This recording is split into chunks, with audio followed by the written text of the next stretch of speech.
If you want to make a tie knot quickly and do not have a mirror, here we show you how to do it step by step. First, we have the tie on a flat surface. We take the finest point and give it a turn as we see on the screen. Then we take the thickest end and turn it the same as the previous one, but in the opposite direction.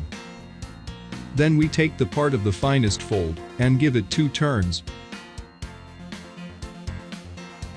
Without releasing, place it inside the widest fold and hold. Now we take the thinnest end and pass inside the fold that we are holding previously.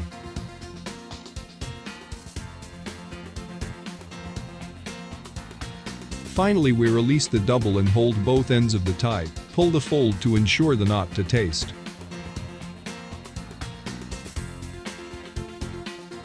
This will make this tie knot easy and fast. Leave us a comment, a like or subscribe to our channel if you liked the video. Thank you for your visit.